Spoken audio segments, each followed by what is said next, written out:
Evening. Couple things to go over. I got to think of what they were.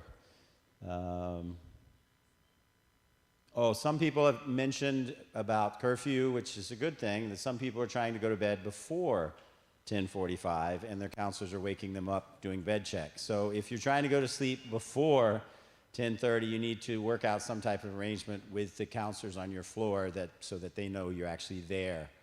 Okay, and we understand it's good you want to go to sleep early, but just check with them and work something out that they can verify that you're in that room if you're going to sleep before, so they don't bang on the door and wake you up. Okay? Kelly, what was the other thing? Oh, yes. If you haven't checked in with your parents, I know you just saw them 24 hours ago, a little more. Just check in, let them know how things are going, any questions, things like that. And if anyone's got mail, we're checking on that too. We'll get that to you. So. Good job today in the run. I know one of the runs got a little sideways and it didn't quite end up the way it should have been, but it seemed like it still was a good day and we got some stuff done. Now we move on to tomorrow, but before we do that, we have some people this evening that we're going to put in front of you again to continue to enhance your knowledge and get you excited about the sport. I will introduce those speakers after this, but first we want to start the team challenge, the first event of the week. So I'm going to have Coach Ogram come up and handle that.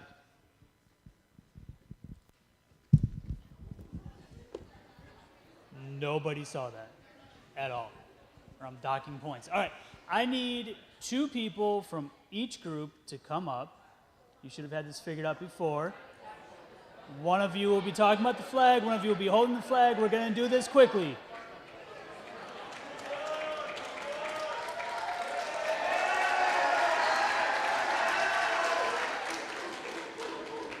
All right, find your flag.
All right, there we go. So what they're gonna do real quick, they're going to, one of them is holding the flag, the other one will explain the flag to you. We will pick our flag winners tonight. The points will be updated tomorrow. The top 3 teams, which at this point will be the top 3 that we have, those flags will be staying on stage in order. If there are any changing in the rankings as we go along, we move the flags around to reflect that. So, group 1. So, we're group 1 from Colgan, and we have a former Colonial Forge kid in our ranks as well. So, we have the shark right here to represent Colgan, and we have Will Smith here to represent Colonial Forge. Blacksmiths, forges, Will Smith. So, he's using a hammer, which is the symbol of the blacksmith, to smack the shark, as Will Smith famously, at the Oscars, smacked the comedians. And as you'll find later on, our team is full of comedians. So, and then finally, we have a number 1. Not only because we are group 1, but because we are the best group and we will win this championship.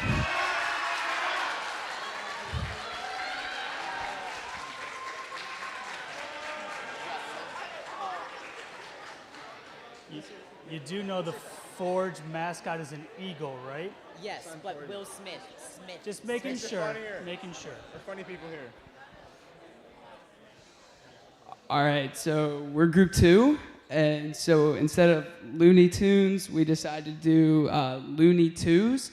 And instead of Bugs Bunny, we did a runner, and then we just added all our schools, and that's it.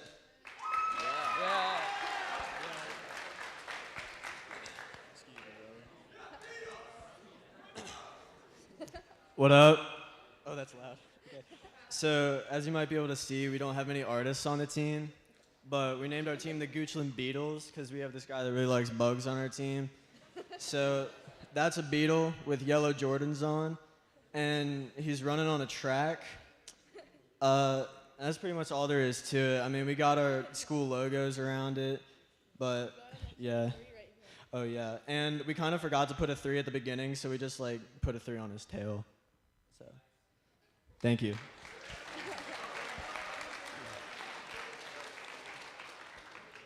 So, being team number 4, we are the Holy Quad. This is our replication of the famous painting from the Sistine Chapel, except the man has the head of a wildcat because that is the mascot of Deep Run, and God has the head of a bulldog, which is the mascot of Westfield. And we have some pretty cool fire and also some quirky running stuff like shorts.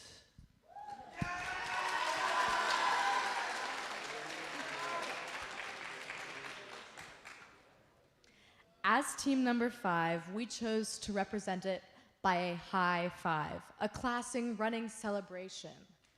You can see every school that's a part of our group represented in the hands of the high five. Additionally, we have 5 stars because we are the best. Thank you. All right, we are team number 6. Our name doesn't have to do with anything involving 6, but we, as the team with the most teams on it, we felt like it would be best represented to be the Thunder Goats. The Goats because we are all goats. We're all out here proving ourselves and doing the best possible that we can.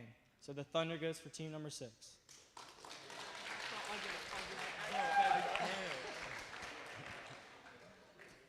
We're team number 7. We got a banana as a moon. There's a minion right here for like the movie Minions. Richmond Minions. Say it's from the Pakistani Star, whatever that means. Team number 7, lucky number. Yeah.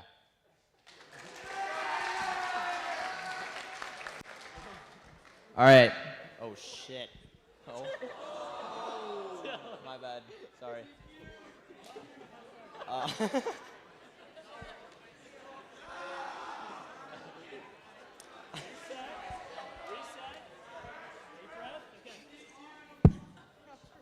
We're team 8.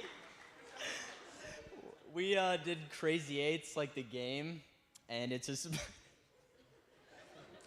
it's a spider because it has 8 legs.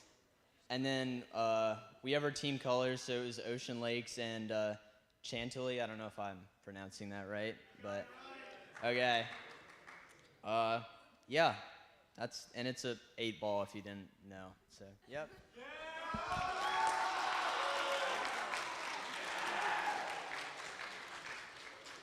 Okay, so for group 9, our group is called Kicking Asphalt because we will be kicking the asphalt of the other teams in these team challenges all week. The G in kicking is 9 for group 9, and we have a route 9 because we did it kind of road themed because roads are made out of asphalt. And then the next exit sign has a list of all the teams in our group: Tuscarora, Grafton, Midlothian, and Selinsgrove.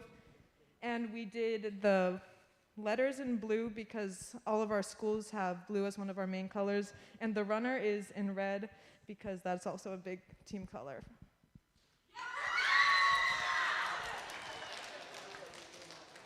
All right, thank you, everybody. We can put the signs back down here, just in a pile. I'll take care of those.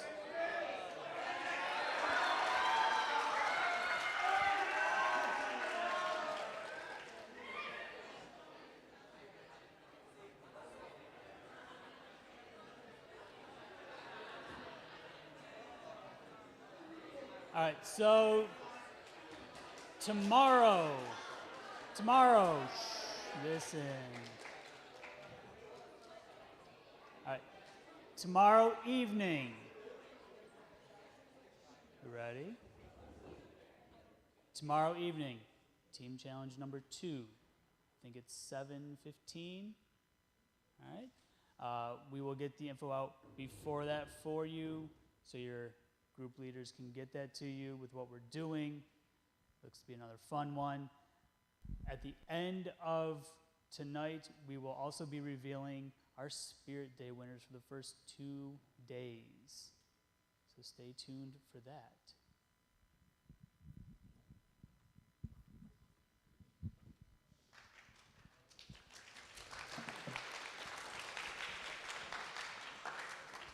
All right, so hopefully everyone got your stuff on Instagram, so they have something to choose from to see who won the last 2 days. So, all right, tonight we have 2 speakers. We'll do them separately here.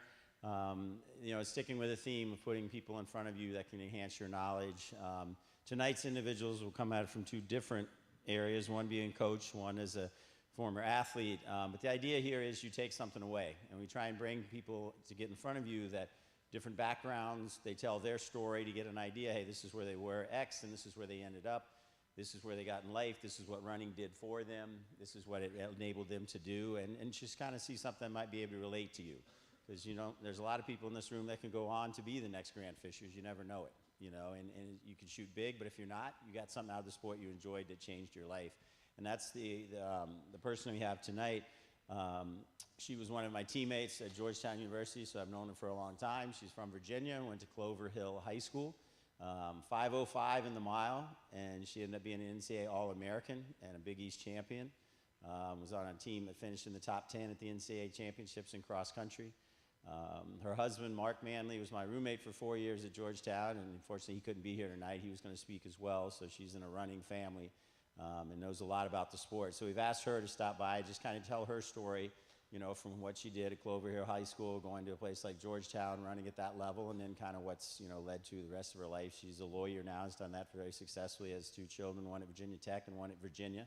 Not sure how that's going to work in Virginia. But so I'd like to introduce Mary German, now Mary Manley.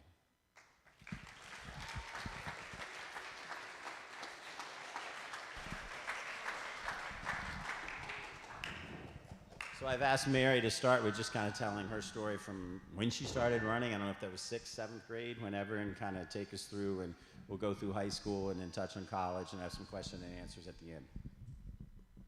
Thanks, Danny. Appreciate it. Yeah, it's great to be here. I was here a long time ago as a camp counselor, and I started running in about 6th grade in Richmond, and really just started because my brother ran. Thought, okay, that looks like something I could do. And I ran for Clover Hill High School, and I think if anybody had told me in high school that I would end up in the Olympic trials and as a 4-time All-American at Georgetown, I never would have believed it. Mostly I was running in high school at the beginning, just having fun, and liked the group of people I was with, and everything about the sport.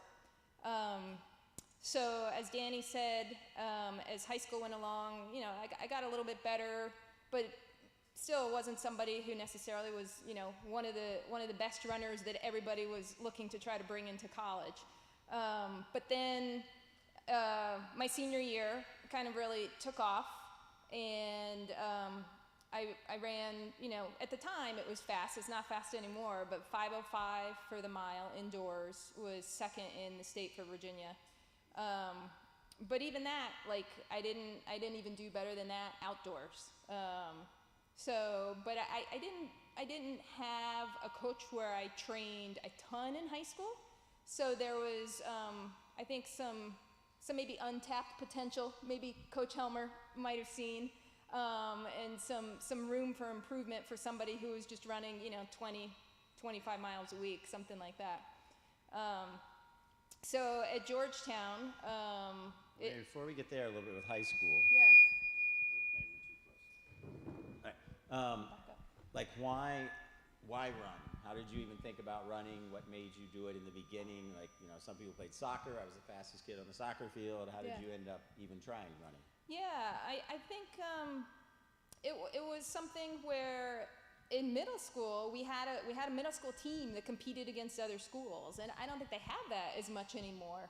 But I loved running, just for getting out there. Is that me or you? Gotta hold it. A little closer? Gotcha. I think the ability to really objectively see how much better you're getting, that was something that resonated with me. Being able to go out there and think, okay, here's what I did last week. Let's see if I got better this week. And I think there are some people that like that, or some people that immediately have a bit of fear of failure, or the fact that it is so objective, unlike other sports. You can hide a little bit in soccer or basketball, baseball, and maybe if you don't have the best game or make a mistake, there are a lot of other people to kind of take the blame. But if you have a bad race, everybody knows what your time was. and I think you either kind of look at that as a challenge and something that you don't mind and kind of excites you. And I think the other big piece, probably for most of you too, is the people that you're doing it with. I'm sure just here being at this camp, it's probably a lot of fun just to share that interest with so many people in a time when, even now, people are on their phones so much. To be able to go for a run for an hour and talk to somebody that whole time, without phones, without music, without anything going on, you talk to those people more than you talk to your mom or your dad or anybody else. It's probably rare for you to sit down and talk to your parents for an hour during a normal day in high school. You maybe see them at breakfast and see them at dinner and a few minutes here and there. So the friendships that you make with people running with that kind of time in a sport like that, where you can just talk, you can go for a long run and just talk, is pretty, it's pretty special. And I think that's one thing that definitely attracted me to the sport is the friendships that I made along the way. So when did it kind of switch? Did it ever come to a point where, like, okay, I like this is fun, to something that you were obsessed with, and hey, this is a great ticket to make it to college at another level? Or was it just like, hey, I'm just going to do this and it's going to factor in? Or was there something that took hold, like, hey, what point did it come, like, I definitely want to do this in college, I want to see how good I can be? Or did it ever, to get to that point, like, what was the transition? Yeah, no, that's a good question. And I think I loved it so much in high school for the reasons I said, but I think also when you get that drive to see, okay, like, I have a goal and I'm trying to get better, and I didn't hit 5 minutes in the mile, but I sort of feel like I'm getting close and I'm not there yet. It seems like a hard thing to walk away from. So when you're trying to think about, yeah, is this something I want to do in college, or could I put this away and use what I've learned in running and just apply it to other things? I think part of it is that passion of feeling like you've got some unfinished business of really still wanting to achieve something. And it doesn't necessarily mean being the best. The cool thing about running is it's pretty easy to set a goal that's so objective, and it can be to be the best, win district, win region, win a state, or it can just be personal to you of, hey, maybe I'm not going to be the best on my team. There's this other guy or girl that's really fast, but I know that I was running a 6:30 last year, and this year I want to run a 5:45 or something like that. And it's pretty powerful motivator. For me, I loved that feeling of thinking, okay, like I still think I could do better at this, and I'm having fun doing it. So if you could mix that with doing it at a school where you're getting a great education and love that, it just sort of seems like a win-win. Oh, that's good. So then obviously this kind of transition over to college. So take us from, like, your junior year. You know, now obviously recruiting is different for you guys, less different rules than it was when her and I were in college and Coach Helmer was calling us. But did you reach out? Did you have a list? Did you think, obviously at that time, Georgetown was, when Mary and I went there, the women were good, but they weren't as good as what Ron took them to and what they are today. So it wasn't like, you know, a great big powerhouse, but they were obviously academically really good. So was that a school that was on your list, or were you looking at smaller schools and thinking, well, I'm going to go school first, maybe I can run, or I definitely want to go somewhere I can run, or a mix? Kind of, how did you go there your junior year to be recruited your senior year? Yeah, so for me, I knew that I wanted to go someplace that was academically the right fit, and wanted a school that I wasn't sure yet how college running would turn out. I never knew anybody that ran in college. I never really talked to anybody that ran in college. It was pre-internet days, so I didn't even have the ability to read about it or see anything on Instagram. And so I thought to myself, I definitely want to do this, but who knows? Maybe I'll get in college and think I want to go abroad for a year, or maybe it won't work out the way I think it will, but I definitely want to make sure I get a great education. So I started making a list of the schools that I thought, okay, these are potential to be really good track schools, but they're also really fit academically with what I'm looking for. So let's see where those kind of line up. And Georgetown was definitely at the top of the list. I wanted to study international relations, so I was like, gosh, if I could do that there and run, that would just sort of be the best of both worlds. So obviously then, you know, Coach Helmer started recruiting you, and you went there. I don't even know your story, recruiting visits. What did you take? How did your decision become that Georgetown was the right place? Yeah, so I think I reached out to Coach Helmer. But of course, being in Virginia, it was nice because a lot of the runners at Georgetown at that time weren't from Virginia. And it sort of was like in the backyard. And probably like a lot of you guys are from Virginia, you know, everybody looks at the state schools because we have great schools in Virginia. So when I connected with Georgetown, Coach Helmer came to watch me, I remember, at a state cross-country meet where I actually didn't do all that well. I didn't do as well as what I had hoped. I was 13th in the state. And I had been winning districts and regionals and all of that, and I thought, oh my gosh, the one day Coach comes to watch me run, and that wasn't so impressive. So we'll see if I ever hear from him again. And then indoor track came along, and Coach Helmer still kept calling and recruiting me, and must have had a little more comfort with something else he saw, or maybe thought the 13th in the state still had a lot of potential. So, you know, obviously she had choices to make. So, you know, and we're trying to relate like the choices a lot of you are going to go through. Georgetown is a great school, but there's other schools you can run at. So, take us through just a little bit to relate to them when they're looking at these choices. Did you ever have to say a point like, hey, I'm talking to these coaches, I got to decide if I really want to do this. If I'm going to make a commitment to someone, I'm going to see it through at this level. You know, is that something you ever thought about? You just kind of, oh, I want to run, and I'm not thinking about that. You know? Yeah, no, I think it's such an important decision that once you kind of align with making sure a school would be right for you on certain levels, the athletic piece is huge, and just making a connection with who the coach is and the culture of the team that they're building and the people that they're attracting.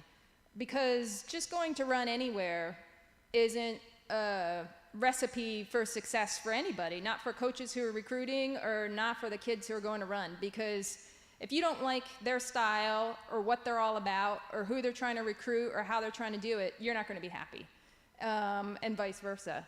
So I really respected Coach Helmer as I got to know him in the recruiting process. I knew he seemed like somebody that I could trust. I knew he was primed to take over the Georgetown program to a different level than where they had been on the girls' side. And it just seemed like when I visited, you know, you hear it and it's a cliche, but things just clicked. The other girls on the team were people who I walked away from and thought, these people could be my best friends. I just spent 2 days on a recruiting visit with them, and I feel like I could spend the rest of my life with them. And he seems fabulous and is clearly recruiting people who kind of are fitting a certain mold that I seem to really fit in with.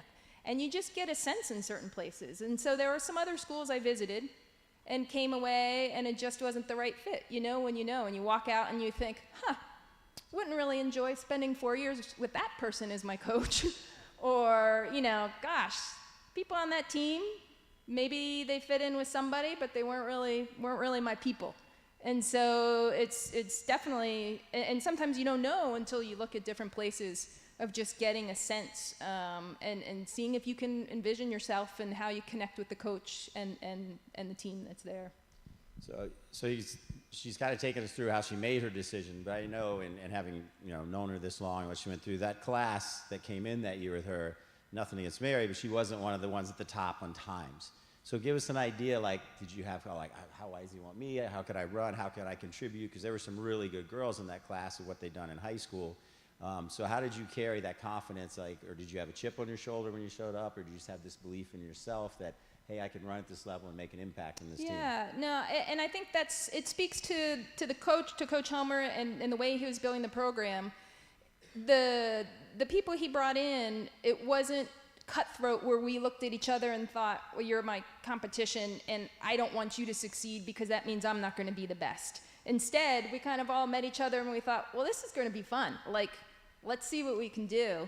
And it was daunting, those first couple of runs in college where you walk out there and I was 17 and some of the people are 20 and 21 and you take your first couple runs and you think, oh my God, I maybe made a wrong decision. How am I ever going to keep up with this?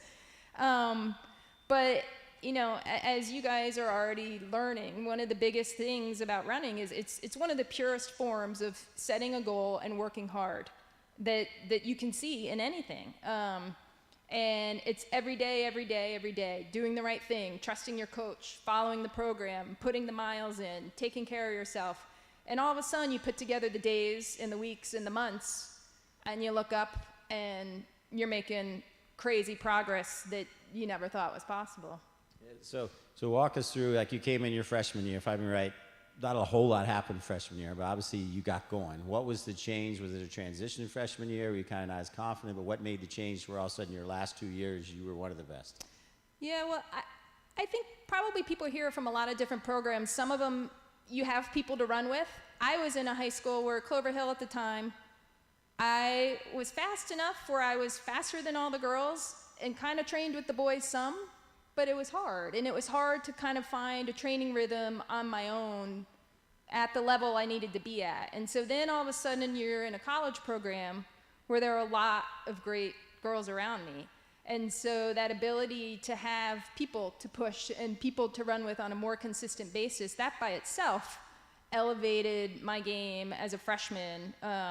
I went to the national championships my freshman cross-country season and thought, you know, being the 7th person on a 7-person team at NCAAs as a freshman, and thought, okay, this is amazing. Like, and again, it was support of the team. Nobody made me feel like, are you sure she's really good enough to be here? You know, it was a place where everyone was like, this is going to be awesome. We can do this. So then, how did you balance everything, being in a place like Georgetown and the running and kind of finding ability to be who you were as a 17 or 18-year-old, developing into something, figure out the balance? You mentioned that academics were a big part, finding a way that, hey, I can do both of these at a high level because they both mean something important to me, but I can still be myself and not get caught up in something that I don't want to be a part of. Yeah, I think for a lot of people, the busier you are, sometimes the more productive you are.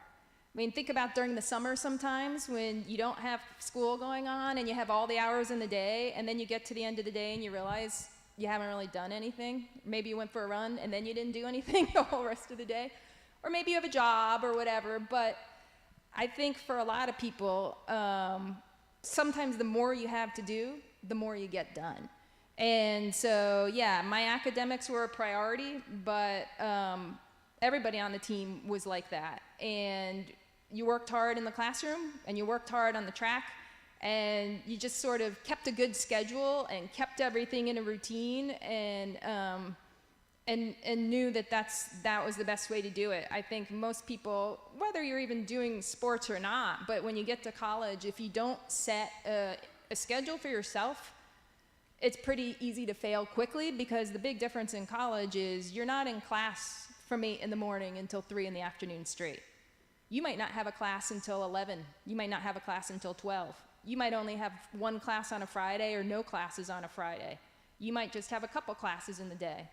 So it can be pretty easy for people to get there and they think, oh, I'll just go to my 2 or 3 hours of class and then I'll just go kick back and do nothing. And then all of a sudden 3 or 4 weeks have gone by and you're so behind, it's impossible to catch up at that point.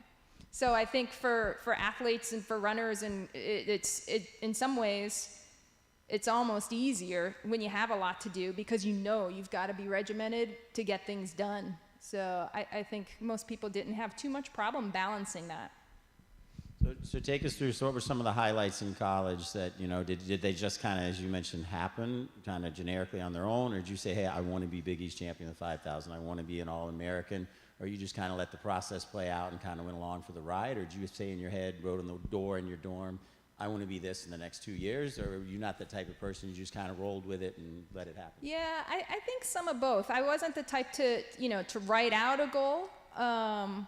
But I think a lot of it was Coach Helmer sitting me down at various points in different seasons and saying, you realize you could run a 16:20 5,000. You realize you could be the Big East champion. You realize the way that you've been doing in workouts, you should be able to run, a 4:42 mile or whatever it is. And so I think a lot of it is a communication with a coach who believes in you that made me start thinking, gosh, I guess I should start really setting those goals. So it was a mutual process of me kind of figuring that out as it was happening and developing that confidence, and a coach who was a step ahead in seeing what was possible and making me realize that I could do that. So what are some of the races you think back on college that meant the most to you, whether it was the ones you won or didn't? Give us some ideas as to what those were and why. Yeah, I think probably the biggest breakout for me initially was when I ran and won the 5,000 indoors at the Big East. And I ran a 16:20. I ran about a 16:21 and qualified for nationals, and then went to nationals and ran a 16:20 to get All-American. And that was the first time when I thought, I was a Big East champion and I was All-American, and I didn't even win my state high school championship. So I had another year and a half left of college, and I thought, wow, I definitely am going to keep doing track. It took me about 2 days at Georgetown when I first arrived to say, I'm doing this all 4 years, this is awesome. And then by the time I was a junior, just having the ability to realize, it's when you're talking about All-American in the top 6 in the country or something, just realizing, okay, at this point, this is a whole different ball of wax than just coming and doing it because it's fun. And so you mentioned, it's one of the things we're talking about in this camp is camaraderie, lifetime friends, and Mary and I were talking before about one of the things running, and she's talked a lot about the friends she has now that developed at Georgetown. So walk us through, you mentioned at the beginning you thought you found your people when you were a senior in high school. Did they end up being your people? Are they still people in your lives? Kind of tell us about that and how you got through Georgetown with them and what they've meant to you since. Yeah, and I think that's probably the golden ticket right there, and hopefully a lot of you are feeling that on your high school teams. The friendships that you make are probably one of the best things, if not the best thing about the sport.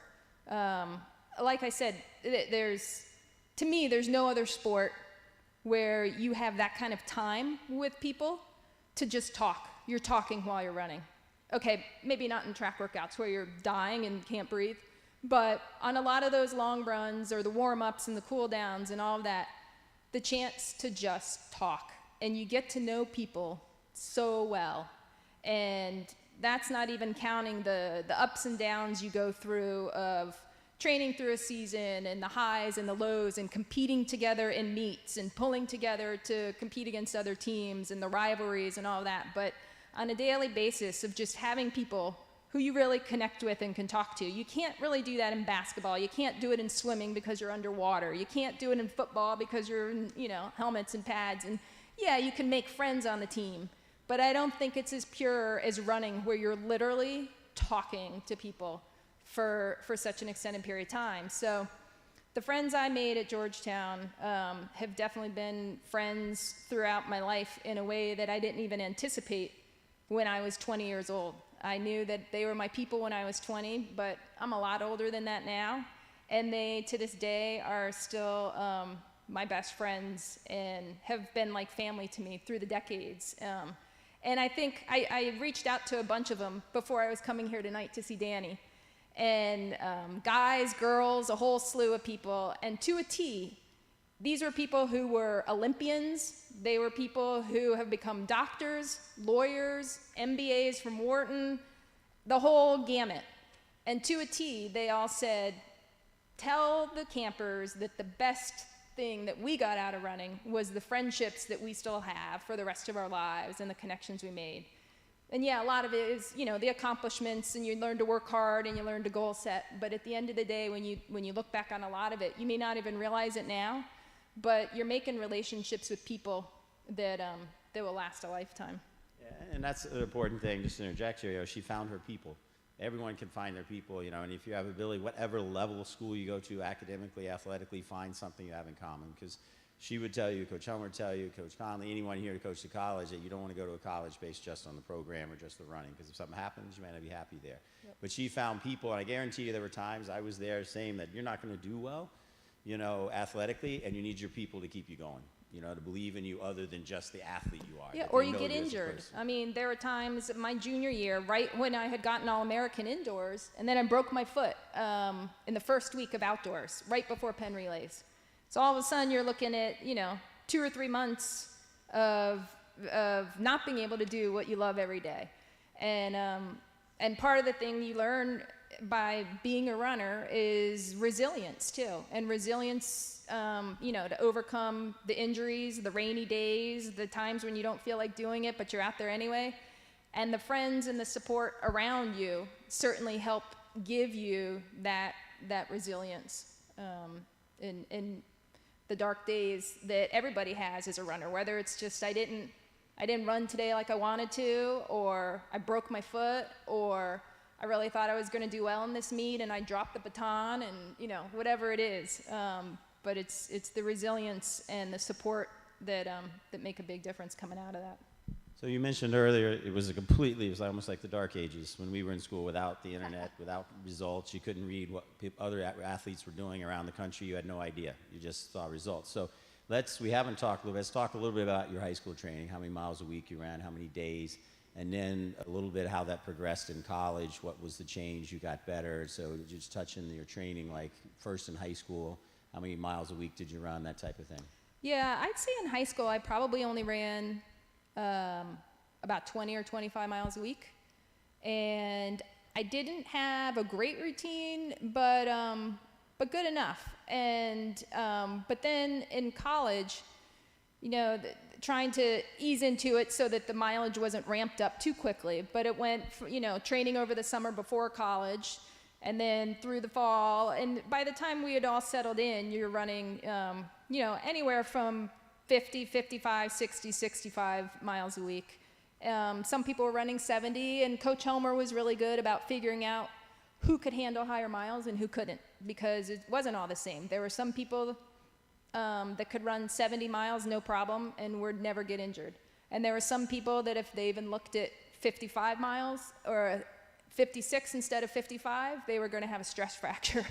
So part of it was taking the time to just figure out where you fell on that gamut, and then listening to it, because I think runners are such driven people and want to work hard that you think, oh well, I'm just gonna keep working, and sometimes that can be to a detriment, because you start to get a little twinge or a little tweak and you don't listen to your body and you don't listen to yourself and you want to keep pushing, and you end up you know, injured from not knowing where the sweet spot is. So I think that's all just part of the process of having a coach that communicates well and listens to you, and you listening to your own body about that.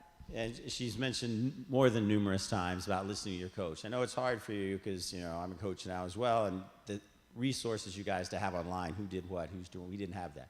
You know, Mary didn't know what anybody else. We had a poster on the wall that we had to write on with a Sharpie. Yes, with our mileage, but it's a different challenge for you guys knowing and seeing everyone's workouts around. It was easier almost, I think, when we were there. We just did what the coach said. We didn't know what anyone else was doing, and we raced. So when it came to the end of your career, you mentioned you made the Olympic trials. How did you kind of close that chapter in your life? Were you ready for it to close? Did you hope you went longer? Or you looked back and said, I did everything, I was good, I'm ready to move on? Yeah, when I made the Olympic trials at the end of my senior year, so the timing sort of coincided with when I was graduating from Georgetown. I ran the Olympic trials in the 3,000 meters, and my husband ran it in the steeplechase. And I think at the time I thought, you know, for me, it was something I never even dreamed I would make it to the Olympic trials. and it was awesome. But I knew that I wanted to go to law school, and just figured that I had probably achieved what I wanted to. There are still times where I think, oh, if I had put in another couple years, where could I have gotten? I think everybody probably wonders that a little bit. But the great thing about running is you can take it for your whole life. I mean, yeah, I was never going to be as fast as I was at Georgetown, but running, again, it's a great way to meet people when you get to college, and there's running groups and running clubs. And when I got to law school, I met all the other people that like to run and made great friends with them. And then when I got my first job out of law school, I met a group of people who were training for a marathon. So I did a couple of marathons and ran Boston and met more people that way. And then when I had kids, I started coaching groups for little girls in elementary school and Girls on the Run, and got on the board of local track clubs and volunteered for races. So I guess my point is, in some ways you walk away from it, but in other ways it's a sport that can be with you your whole life to the extent you want it to, which is pretty cool. Yeah, that's awesome. I've always said that. It goes on forever. So to wrap up a little bit, give us a couple of things that in the category of if I knew then what I know now. So if you went back and something in high school you'd wish you'd done a little differently, maybe been a little more successful, and then a couple of things in college, like kind of imparting your wisdom on them, like one of the things you wish you'd done a little different that might have changed things for the more positive. Yeah, I think stretch. Definitely stretch and do core work. And it'll prevent a lot of trouble down the road. But I also think just believing in possibility, believing in kind of what might happen with hard work. And it definitely sounds cliche, but I think that's something for me that in high school, I don't think I realized how much what I learned in running was going to be impactful for the rest of my life. The goal setting, the working hard, the resilience from failure, which is just as important as the joy of success. All of those things and the friendships along the way, I think, enjoy every second of it. Because if I look back, like I said, I couldn't have guessed that running would be as impactful as it was. So besides that and stretching, that would be my advice. That's awesome. All right, any questions out there for Mary? Can you about anything? Otherwise, we'll let her go. Anyone have any questions? Someone's got to have something. How did I track mileage? With a Sharpie and a poster? Oh, well, that's a funny thing, because what we used to do is say, oh, I think we run about a 7:30 mile, no matter what we do. But the truth of it is we probably ran 6:45 pace, 6:30 pace. And so when I thought I was running 10 or 12 miles, I was probably running 12 or 14 miles. But yeah, it was definitely not a perfect system. But definitely it was a lot of just getting to know your own pace, I'm guessing. Any other questions? And also, to this day, I still have nightmares that the race is starting and I'm in the porta potty and I hear the gun go off. Yeah. All right, anything else? Yep, there we go. What's your favorite race you ever ran? My favorite what? Favorite race you ever ran? My favorite race I ever ran was Penn Relays, the distance medley for the Championship of America. And the Georgetown women hadn't won in a long time. And I was the anchor leg coming around running the mile against Villanova, who was kind of icon in the Penn Relays world, and the women were winning everything forever. And I passed the anchor leg of Villanova coming around 200 meters, and I thought, I'm going to win a Penn Relays. And then a girl from Providence came blowing by me, put about 8 seconds on me in the last 200 meters. So I did not win that medal at Penn Relays, but it's still my favorite race for the atmosphere there and the fun. All right, anything else? If not, we'll let Mary get out of here. All right, thank you very much, Mary, for spending the time.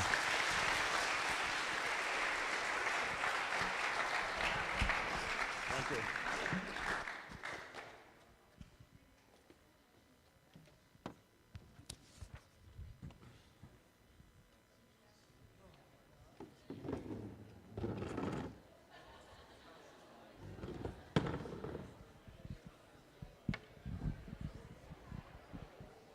All right, now for, let's give Mary another round of applause. I thought that was great. You know, I think she did a very good job to give you guys an idea of, you know, where you can go if you just put your mind to it and you believe in yourself and you put yourself in an environment that supports you. So thank you, Mary. Our next speaker, this was a tough one for me. This is, you know, someone who's probably been like a father to me for the years. I met him when I was in 8th grade in middle school when he was recruiting for the high school team at Woodbridge in Northern Virginia. And it's been a big part of my life ever since. And he is one of the initial founders of Blue Ridge Running Camp. As you can see behind me, showing Ron Helmer on the video screen here, but he's done amazing things, and he's a person who's never done amazing things for the accolades. You know, he's done them because he loves helping people and wants to be involved with people, and this camp is a big part of that. But along the way, with that attitude, he's accomplished a lot of things. I'm going to give you some ideas because I think this is important. He's also announced that next year, in 2023, he's going to retire from coaching. So these are some things I think have missed. You look at what someone like him has done.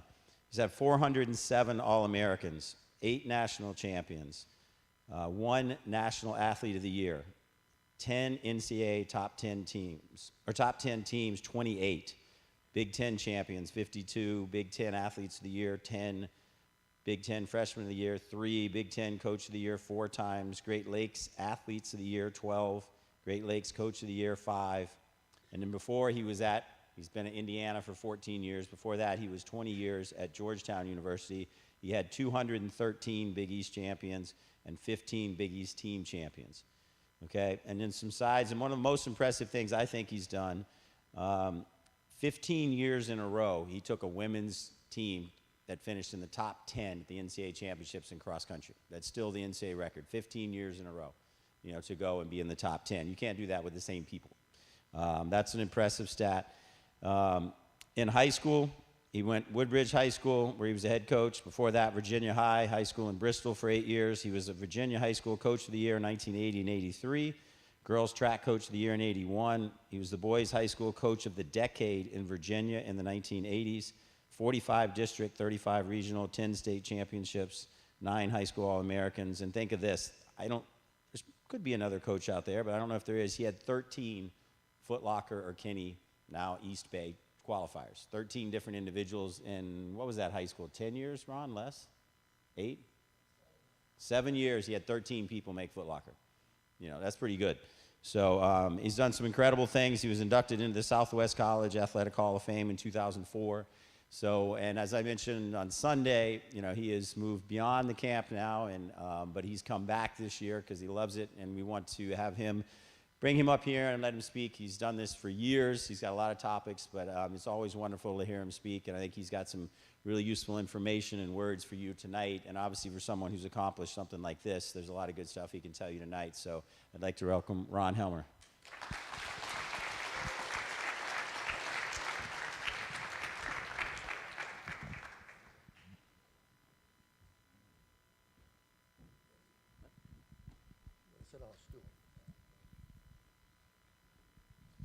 Thank you. Kind of bittersweet. This would be the 36th year of camp. As Danny said, I met Danny in 82, 83, probably the spring of 83. I had just taken over at Woodbridge High School. And I was clerking a middle school meet. And so this little guy about this tall with no hair, he still can't grow hair. He's in the bullpen, getting ready to go out, and I don't even think we ran a mile then. What was it, 13:20 maybe? So we're running 3/4 of a mile, and I'm talking to everybody, recruiting, right? So I'm like, where are you going to go to school next year? He said, go to Woodbridge Garfield at the time, and he said, I'm at Woodbridge High School. And I said, okay, you're my guy. And 37 years later, he's still my guy. So he taking over this camp. I needed things off my plate, but I wanted to give it a chance to continue and to grow. And I'm really excited about what this is going to look like as it goes forward, and really happy that somebody else is in charge and taking the telephone calls and all that kind of stuff that I don't have to do. Hang with me. I'm going to talk about a lot of things. I hope they interest you. I'm going to change a life or two. And I'll try to roll through it fairly efficiently. But find some things that if I were to have asked you, what do you want me to talk about? A number of you would have come up with some of these topics. One of the things I get asked about a lot these days is how things have changed. I've coached for 52 years, getting ready to start 53. So things have changed. They should have changed. But people ask me how things changed in 52 years of coaching, and I'm hard-pressed to come up with an answer.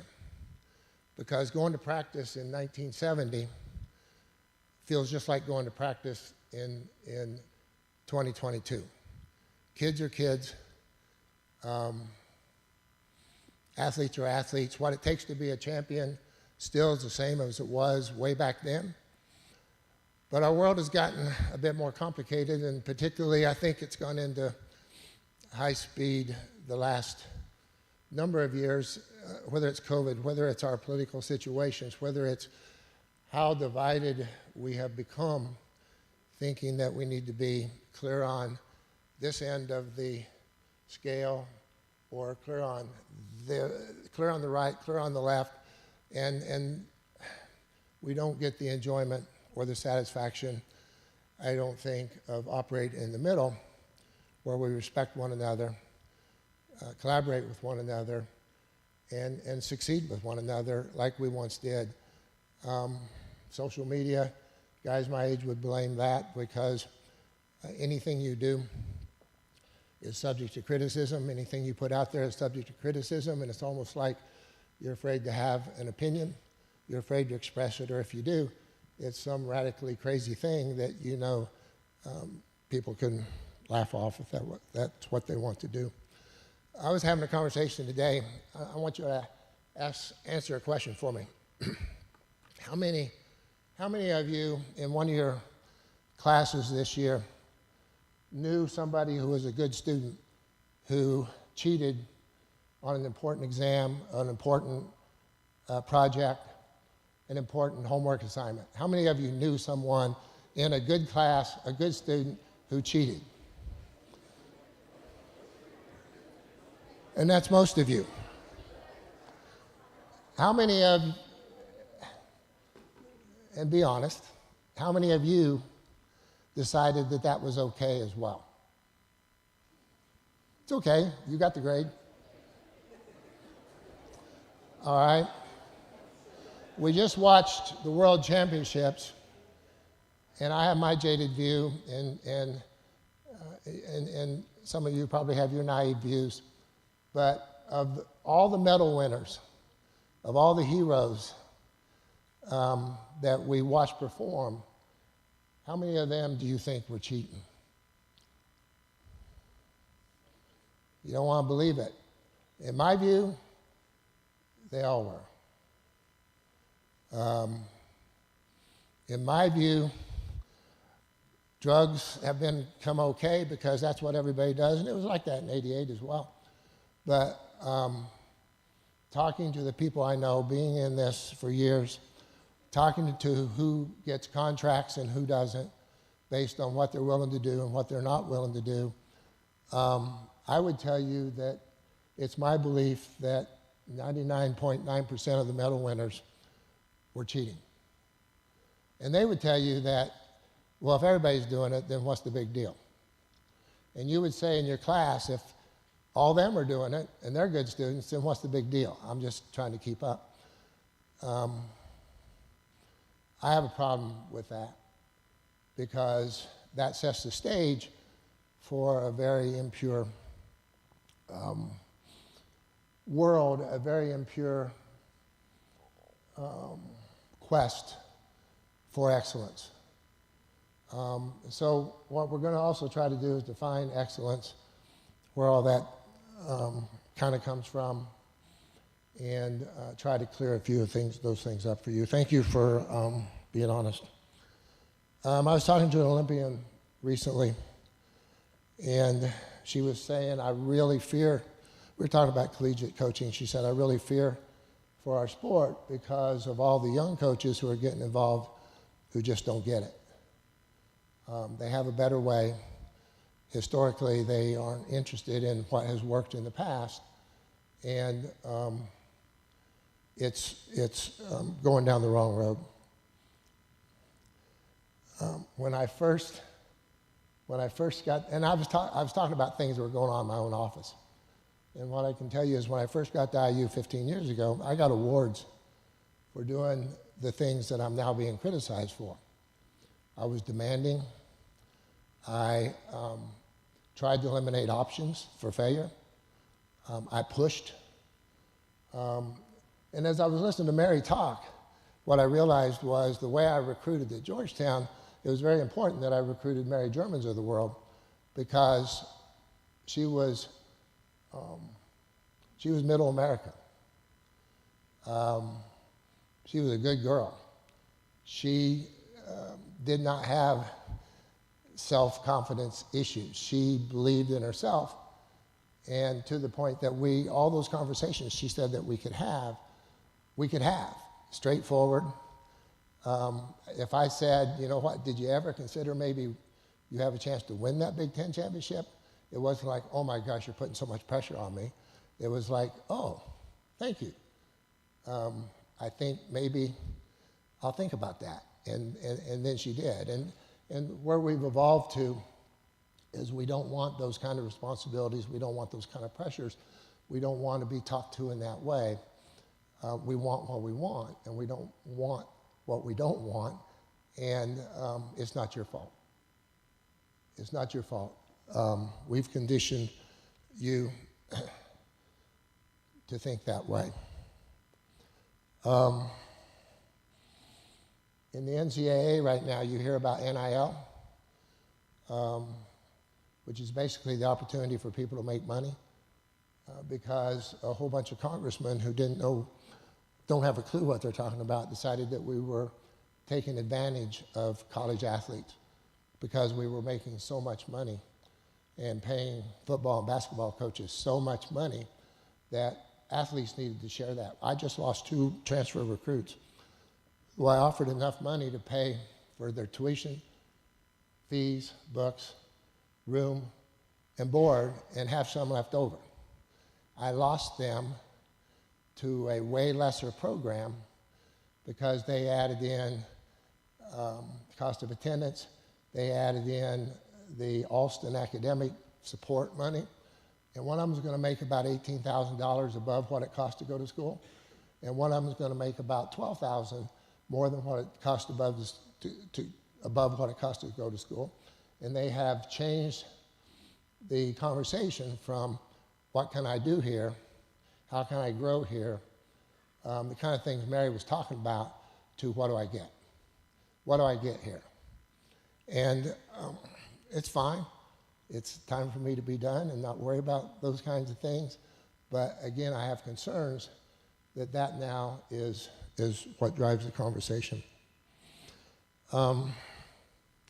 Winston Churchill, maybe 80 years ago, however long it was, he said, we make a living by what we get. We make a life by what we give. And there's such an important part of that. When we give, it makes us happy. It fulfills us, and it gives us a satisfaction that we never, ever, ever get when we're focused only on what do I get, what do I get, what do I get. And not that it's unimportant. We need to pay our bills. We need to take care of our families. But when that drives every conversation, every decision, I think it's a bad place. One of the famous lines of one of the athletes that I used to help coach, who's now a Power 5 head coach, is I try to have conversations with my captain's council, and all they want to do is talk about puffy coats and snacks. And he said, I can't even get to the stuff that matters. So we've done that to you. We have conditioned you to think that failure is bad, that taking risks is bad, that taking chances is bad. Go for the sure thing. Get as much as you can. That way, if it doesn't work out, at least I'm getting my stuff. We had a staff training at IU 5-6 years ago. And it's kind of on the end of the millennials graduating and the Gen X people coming in. And so they paid a whole bunch of money to have this group of people come in and tell us what we would be dealing with, what the priorities for this group of kids happen to be. And what they said was, what these kids believe is slow is bad. If it takes too long, it's bad. And I'm thinking, for my whole career, I've been trying to teach kids to be patient, to do your work, to put in your time, be patient. And now I've got people who think slow is bad, hard is bad.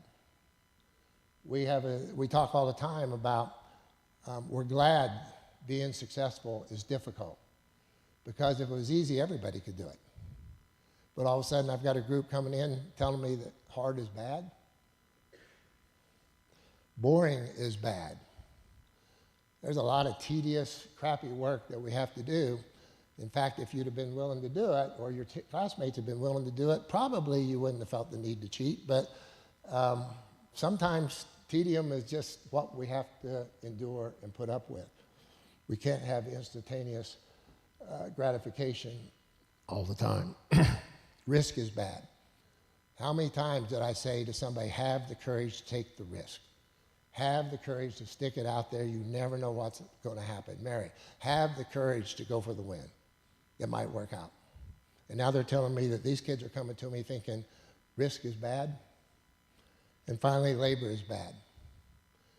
And I'll talk about that one a little bit later.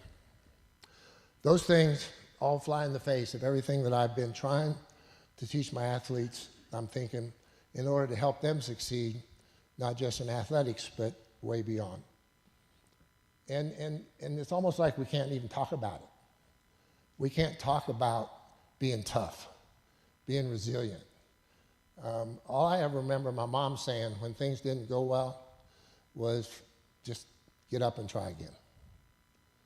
And it put it back on me, and which is where it should be. I just needed to get up and try again. I don't remember my parents ever going to talk to a teacher about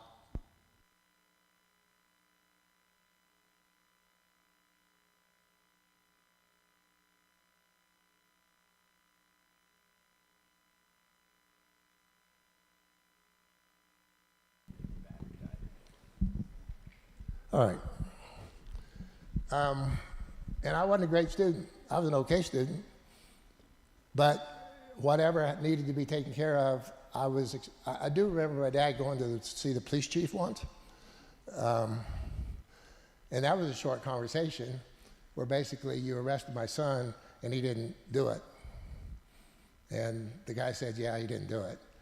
So dealing with failures, it was something that it was our responsibility, not something that we were afraid of. And over time, we've gotten to the place where your parents don't want you to fail. You don't want to fail. It's a black mark, and it's not. It's an opportunity to grow, and we're going to talk about that just a little bit later. I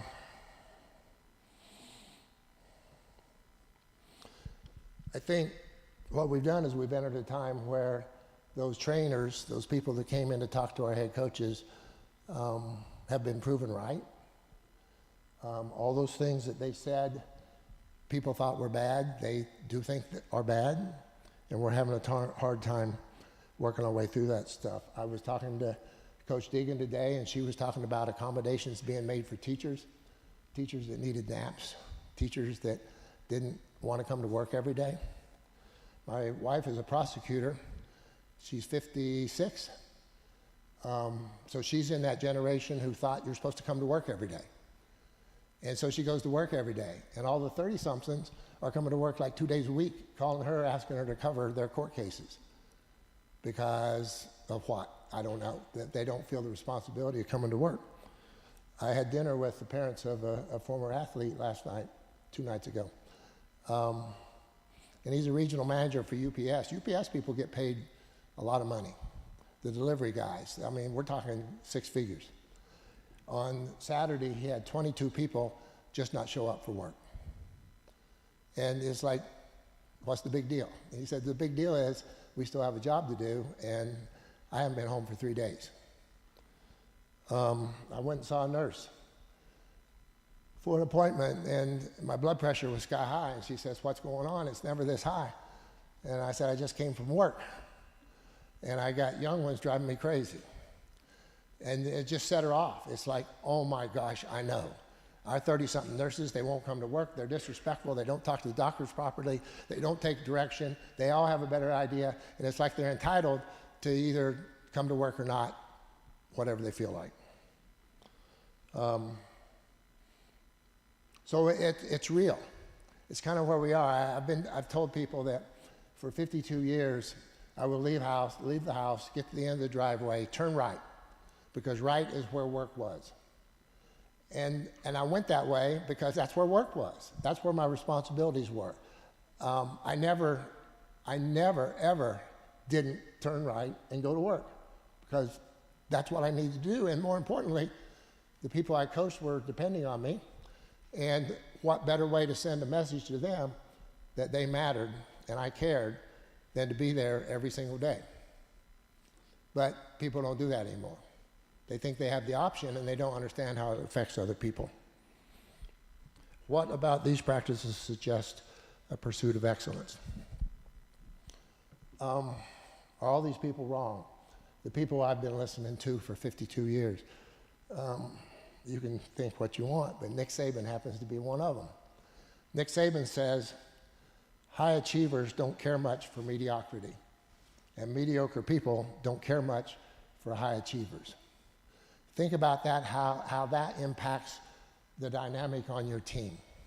If you're the person that goes in and says, I'm doing things right, I'm doing everything the coach says, I'm going above and beyond, I'm taking care of myself, I'm committing to doing this, I'm really excited about seeing how good I can be. And half the team looks at you and says, what's that all about? You're just trying to make us look bad. Or the other way around, when I say high achievers don't care much for mediocrity, how is it that and you are tolerant people, you've been taught to tolerate a whole bunch of crap. But why should you have to tolerate other people's lack of effort when it affects the team outcome? And so you have friction on your teams, and you have to deal with it. And I hope that you're courageous enough to deal with it properly. It causes even friction in communities. My son lives in Bloomington, where I live, where Indiana University is. He coaches at Bloomington High School North. When he took that job, Bloomington High School South won everything. They won all the track meets, they won all the cross-country meets. Now Bloomington High School North wins everything. And he's actually a really good coach, but he's a really, he goes about it a little more gently probably than what I did as a high school coach. He's demanding, he's consistent, his kids love to work, and they love to win. And the payoff is just that. When we work hard, there is a payoff. It might take time, and his kids love it. And I have people from all over the community telling me, or my wife at work, with lawyers come in, and is your son? She said, well, he's my stepson. The guy at North, he's awesome. Those kids love him. And what he then deals with is South parents walking by him, walking by his kids, saying, well, if that's what it takes, if you have to work that hard to be successful, then we don't want anything to do with it. And which is a bunch of crap. Nobody needs to listen to that. What you need to listen to is you've done the right thing. You're working hard. You're committed to your team, and it's working out. Nice job, all of you. And they don't always hear that. I read a book by a former athletic director, one of my former athletic directors. He went to a Jesuit high school in Indianapolis, but he said at that Jesuit high school, he first learned the phrase, to comfort the disturbed and disturb the comfortable. I really like that. We all have the obligation to help comfort the disturbed. And we have lots of people who need that kind of comfort. But I think we also have the obligation to stir it up a little bit with the comfortable.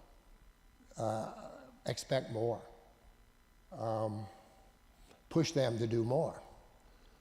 Teach them to be comfortable being uncomfortable, not just backing away from it and not accepting difficult things.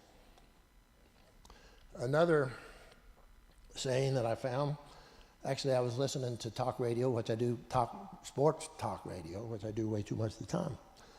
But this high-level coach was saying, not everyone can coach great athletes.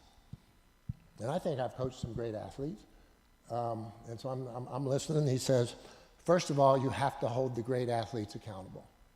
You cannot let them off the hook. The great ones have to be more accountable than anybody else, because that's actually what they want.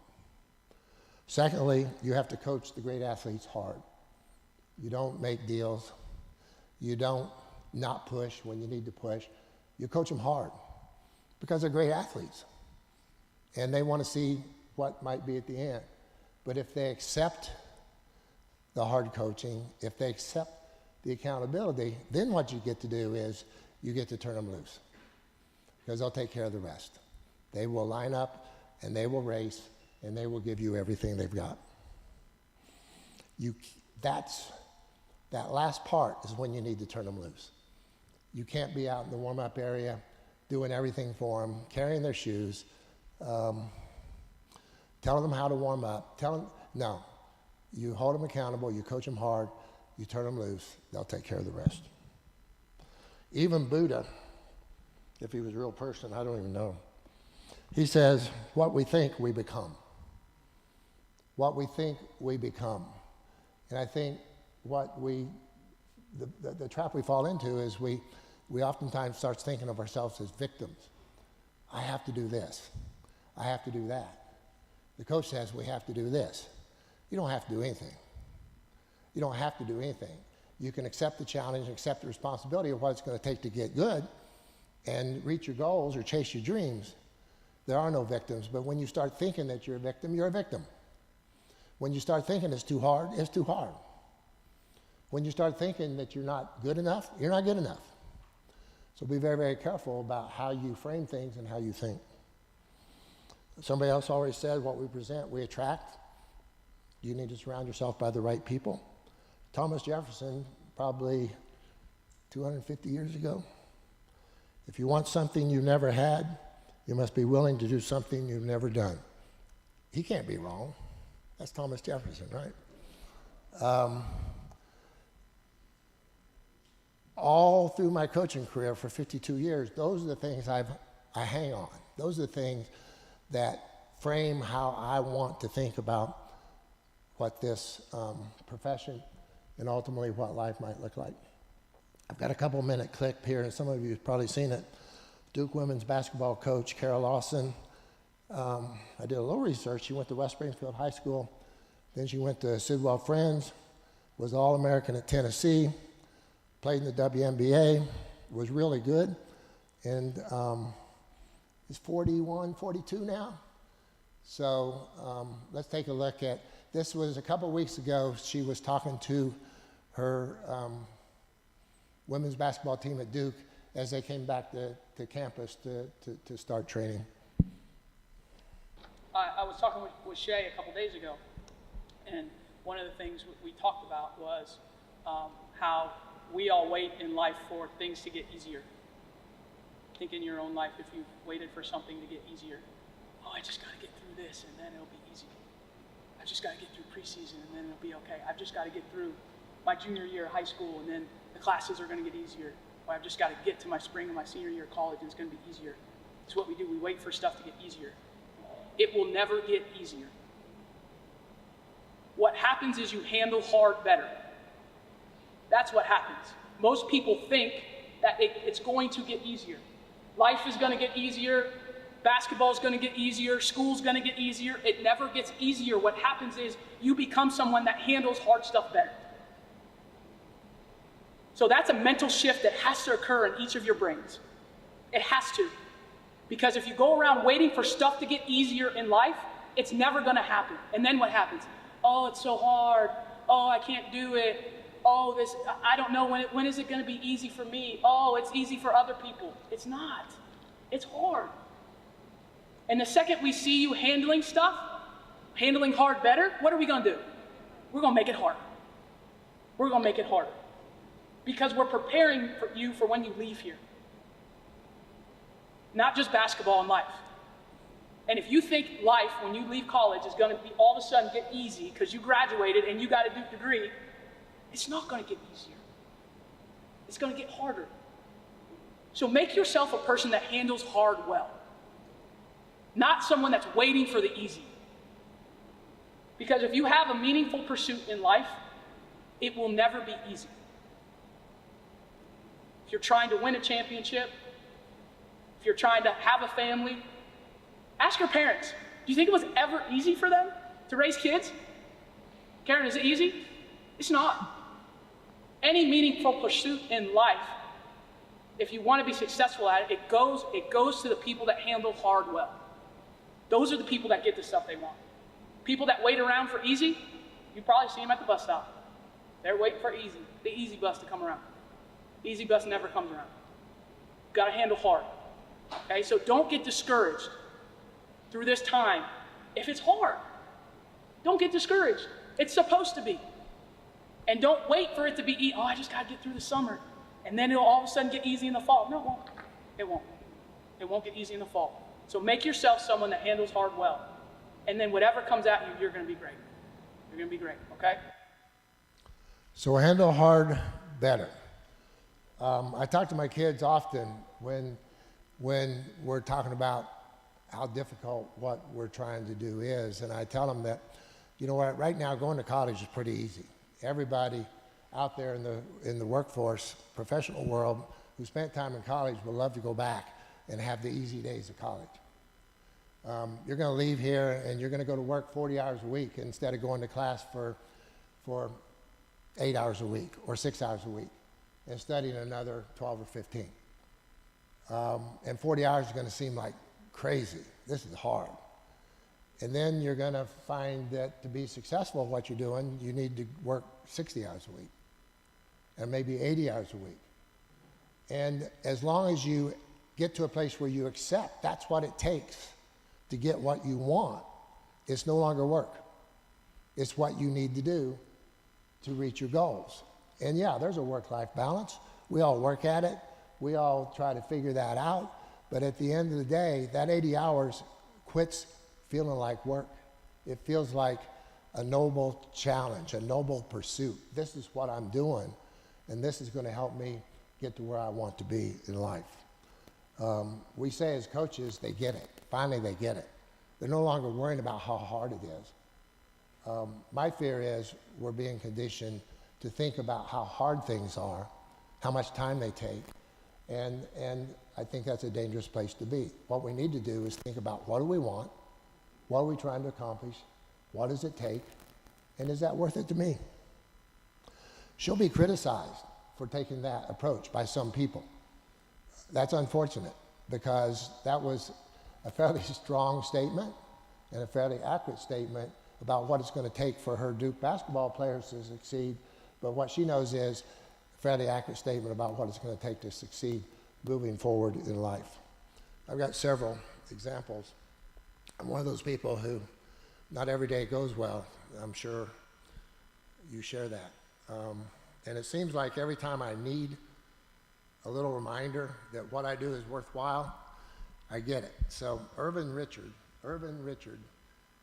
was on the first high school cross-country coach I ever coached in 1970. And I've not heard from Irvin probably since 1970 until this past fall.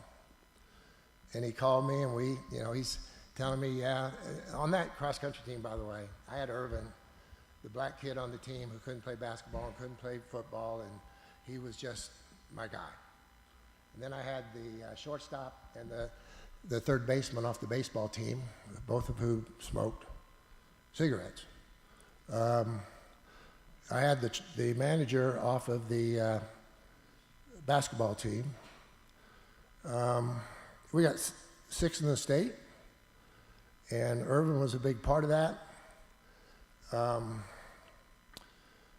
I hadn't heard from him since 1970. So what, 50 plus years? So he called me one day, Coach Helmer? Yeah. He's like, so we're catching up, right? He says, yeah, I'm retired. He says, I was a jet engine mechanic. I hurt myself, my leg got infected. They had to amputate it, but I bowled 300 a couple weeks ago on one leg, so I'm doing really, really well. Well, on Father's Day this year, I get this. Hey, Coach, it's Herb. Just called to say Happy Father's Day. I wasn't for sure if you did have some children, but you was a father to us. So Happy Father's Day and have a blessed day, man. Later. So I don't know if you heard that, but I've had several good conversations with Irvin since then. I was hard on those guys. They were a bunch of knuckleheads, and we were going to do something. It was my first cross-country team, and I was going to prove I could coach. There's another guy on that team. His name was Ron, and he got my information from Irvin.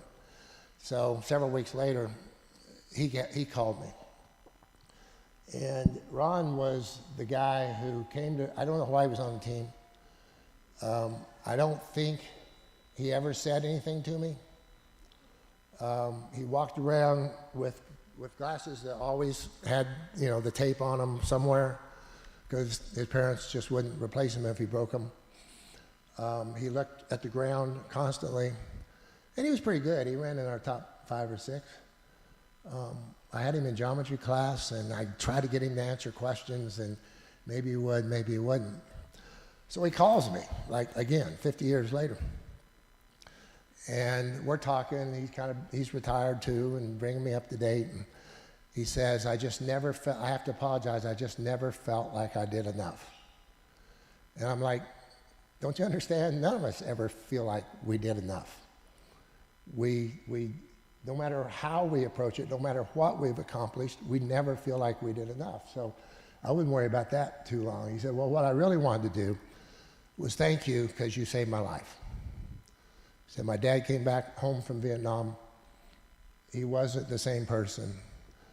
Our house was terrible. He was abusive. And the only thing that saved me from taking my life was I had some place to go every afternoon that mattered. And I'm thinking, wait a minute, I'm not nice to you guys. I'm telling you how much you suck. I'm telling you how you don't know what training looks like. I'm telling you all these things, and he's telling me that mattered. Because somehow or other, I was communicating the fact that I cared about their success and his success. And so we talked for a long time about that. And like I said, when you need it sometimes, it comes your way. Back to kind of modern day, since I've been in Indiana, I had a girl struggle with some stupid eating disorder stuff, and high school was a mess.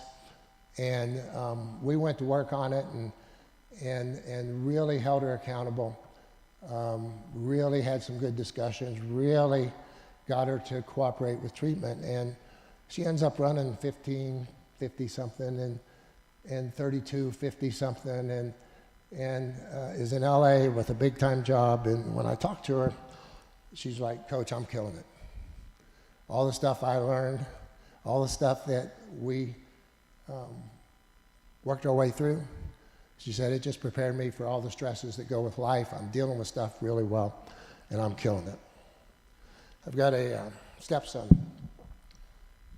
the one that wasn't interested in running, but for whatever the reason, Teddy's oldest brother was the one that was supposed to be good. He couldn't stay healthy. Everybody's telling me Teddy doesn't want to run. He's not interested in IU. But he came. He was a 419 guy, 156 guy. He ends up running 148 and 401 and 343 and was an All-American several times. And when he starts looking for jobs, both of those kids were Kelly Business School kids. And some of you know the Kelly School of Indiana, but it's one of the top public school business schools in the country and attracts people from all over the world. And they know what they're doing. They have a mission. They prepare people for what's to come. And they both were Kelly School kids. And when Teddy was looking for a job, he had many opportunities, but chose to go with a small investment banking firm, knowing that it may not work out, knowing that he may not have the success he's looking for, knowing that it's going to be 70, 80, 90 hours a week, and he's the bottom guy on the totem pole, and he's going to get the crap jobs. He knew all that, but he accepted the risk of, and he's in Denver, and he's killing it. He had his 1-year evaluation this summer, and basically what I got in a text was, Teddy is our all-star. He does anything we want him to do. He's not afraid of anything, and he's really getting the job done. And what he will tell you, even though we had our moments, he's very much like his mother in that Coach Elmer's not always right. I would get questioned. I would get criticized. There would be tense, stressful moments if Teddy wasn't doing what Teddy needed to do. But at the end of the day, what he's saying to me is what I did with Indiana Track and Field, what I was required to do with Indiana Track and Field, that's what prepared me for this job. I was taught to take risks. I was taught that I don't always get what I want. I was taught that sometimes you just have to suck it up and do and trust that it's the right thing to do. And he said, that sets me apart from everybody I'm working with. I'm their all-star. And all that happened was 2 of his guys have worked their way through the system and found bigger and better jobs. And now he's being told that, yeah, you're going to do their work too. Be careful what you ask for. It puts you in those situations, but that situation is the opportunity to prove himself again. And it happens all the time. I had a guy by the name of Kyle Mao. And I got a letter from Kyle, again, on one of those days I needed it. This would have been in June. Happy Saturday. I want to share with you that I recently accepted a job at Insight Global, staffing services with an emphasis in IT this August in Minneapolis. I will start off as a recruiter and move into a sales role. I also want to thank you for your role in the process. One of Insight Global's biggest values is grit. So not surprisingly, what I learned from IU Track and Field helped and will help tremendously. During my final presentation, during his interview process, he had to give presentations. I talked about the following slide relating to a challenge I faced while public speaking this year as a teacher assistant while in grad school. Little did my interviewers know that this slide is most certainly plagiarized from you. He stuttered a little bit, and I think that's probably what he was referring to as the challenge he faced in his public speaking. As I was presenting, one of my managers stood up and said, "Oh my God, you may as well be doing a presentation for us. This is exactly what we teach our staff." He said, "I credit you for unlocking my ability to deal with challenges by leaning right into the discomfort. It helps me every day." And I tried to have this slide, but it didn't come across on my phone. But basically, it's a couple of 13, 30-something 5K guys, sub 4-minute milers. And what Kyle's saying is the values I lean on, failure is an opportunity. We talk all the time as you learn way more from your failures than you do your successes. Because when you fail, if you've got anything to you at all, fail in important pursuits, as Kara said, things that matter. What you figure out is, I still want to do this, I've got to figure out how to do it better. I've got to do a better job the next time around. So failure is an opportunity. And then he said, get comfortable being uncomfortable. We talk about that all the time. You're going to be uncomfortable. I can't help you avoid being uncomfortable. If you're a 410 miler, if you're a girl who's run 450, you go to an invitational and you run with 450 girls. And then you run 440. And what do they do to you? They put you in heats where the girls run 440. And then if you run 435, they put you in heats where girls run 432. And so every time you improve, somebody just makes you more uncomfortable. So that's the nature of what we do. Just like Teddy, he was killing it. And now he was given 2 jobs he doesn't even know how to do. So he's incredibly uncomfortable, but he's not shying away from it. It's what he wants to do. And then finally, you all have heard this over and over again. It's almost cliche, control what you can control. So the lessons that we learn in this sport, the lessons we learn about running, about life, pay attention. Pay attention, embrace them. How many of you in conversations with your parents, with your coaches, I think I can be really good, I just don't have any confidence. And confidence comes up constantly. I just don't have the confidence. How do you build confidence? You do difficult things. You achieve difficult things. You try difficult things. When you accomplish difficult things, stick to it long enough to make it look better, your confidence grows. When you back away from difficult things, it diminishes your confidence. I can't do that. I don't know how to do that. I might mess up. So every time we back away, our confidence diminishes. Not where we want to be. What we want to do is grow our confidence, and so at the very least, do your very, very best to do difficult things. And if you come up a little short, figure it out. Sit down, talk it through, do it better. Do harder, better. One more video, and this one, I cut a lot out of it, but some really important stuff. My wife called me one day, and she listens to NPR, and I'm not sure what I think about my wife listening to NPR. But she listens to NPR when she drives home at lunchtime, and there was an interview, and they're interviewing Dawn Staley. Do you know who Dawn Staley is? Dawn Staley is the women's basketball coach at South Carolina. They just won the NCAA championships. She's in her 50s. She came along. She said what drove her was she was going to play in the NBA. She was going to take Maurice Cheek's place as the point guard of the Philadelphia 76ers when he retired. She knew she was. She had that vision, and that's what drove her. And obviously the WNBA came along, or a couple different professional women's teams came along. She's a 3-time Olympic gold medalist, the captain of that team. She went to UVA, where she was on a national championship team. She was an All-American, and she's now won 2 national championships at the University of South Carolina. This interview picks up when they're talking about how she was raised, and it's going to take 9 or 10 minutes, so just to warn you, but my wife called and said, I just found the black female version of you. And I'm like, okay. But a lot of what, let me explain. My wife was a Carmel mom, and a Carmel mom in the state of Indiana is like a soccer mom. Coaches are always wrong. They never give their kids a chance. They always know more. And then all of a sudden she's married to the head coach at Indiana University and ultimately had a couple of sons who ran there. And now she's looking at it from my point of view. And the things that I said initially, she would tell people, he's just a jackass. And then it became, he kind of knows what he's talking about. But now she gets conflicted, right? So she's listening to Dawn Staley, and she said, I could hear you saying those things. You've said them over and over again. So, Matt, let's get that started, and then we'll talk about it a little bit and be done.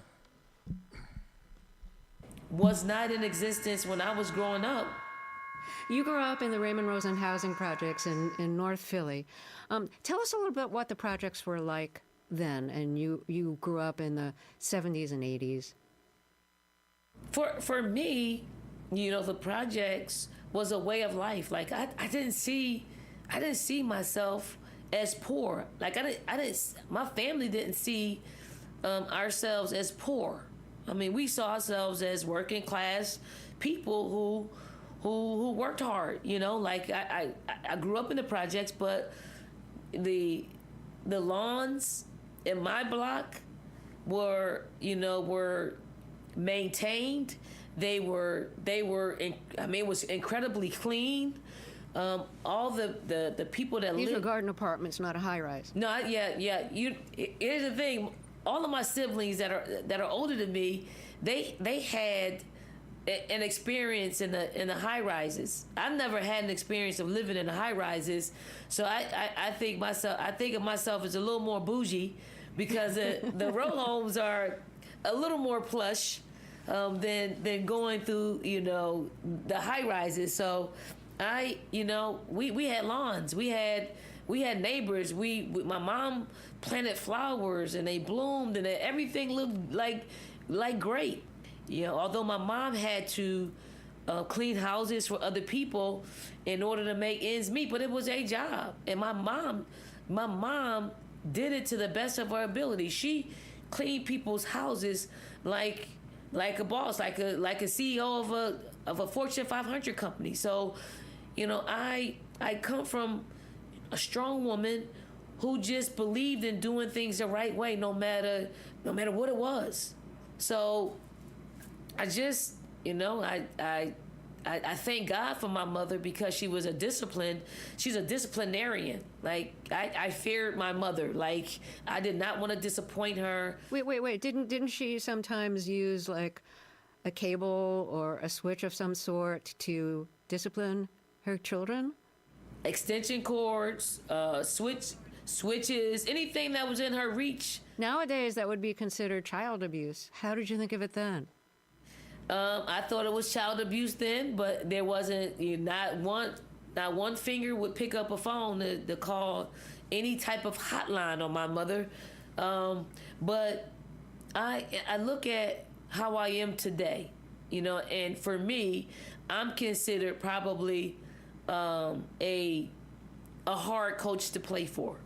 I'm a disciplined coach because I grew up in a disciplined household, and I know the impact of being a disciplined person. Like, a disciplined person this is a motto of mine. A disciplined person can do anything, and a lot of people will look at that and say, that's so very true. And it is, because you can be disciplined in something that's not very beneficial to you and be really good at it, and it doesn't help you. Or you could be disciplined to something that's, super positive, and your cup could run up over because of that. So I'm more like my mother today than any other period of my life, and I'm super proud to be her child. So there's a kind of famous story about you that when you were a kid and you wanted to play with the boys, you'd bring your own basketball and tell them that if they wanted to use the basketball, they had to let you play. Okay, so that was your in, but then what? Did they make it especially hard for you? How do they feel about playing with a girl? Because I know for a lot of boys, that would be considered like lowering themselves in some way. Yeah, I mean, obviously, the newness of having like one girl show up to the court, they're not welcoming at all. They weren't welcoming, and they shouldn't have been. I was treated like a newcomer. Like, if it was a new guy that showed up to the court, they're not going to be welcoming to that person unless they prove themselves. Now, because I'm a girl, they're not going to give me an opportunity to prove myself unless I bring my own ball to the court and hope that everybody else forgets to bring theirs. And that was my end. So that was my end, to get on the court. And after that, if we win, we lost, or if it was a draw, that was my own fate. I just wanted an opportunity to play. And once that continued to happen, I was able to prove myself and become, one of the first players that's picked when we're starting a pickup game. So you were used to playing with regular sized basketball. Women's basketball the ball's just like a little bit smaller, right? Yes. Well, back then it was the same size. So we all played with the men's ball back in the day, and then I believe once I went to high school at some point, they changed the size of the ball. And I thought that was the worst thing ever. Why? Because I was just used to playing with, you know, the basketball that I grew up playing with. It was, I mean, I had a hard time adjusting. I had a hard time adjusting to the women's ball because it was smaller, it was lighter, and I couldn't control it as easily as I did the men's ball because I was just so used to it. So you went on to play for the University of Virginia when you went to college there, and you were, you know, as an NCAA team.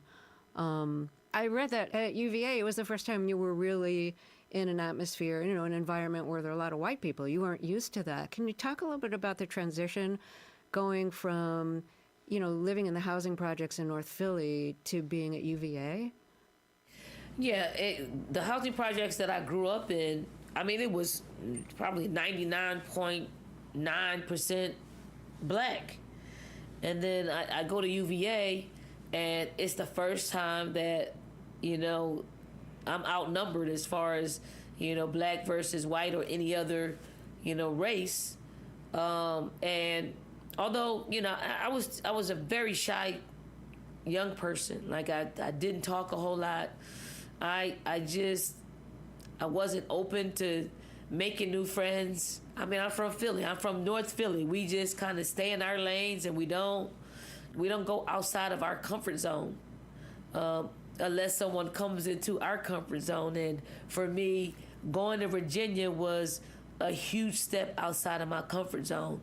And it took me a while to make the adjustment to being in that environment. You know, I didn't do well in school in the beginning because I didn't know how to study. I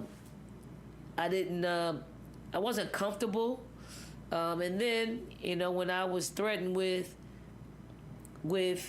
getting kicked out of school, that's when my competitiveness kicked in. Like, I never reverted to my competitiveness until I was challenged in that way. And then I tapped into being a competitor.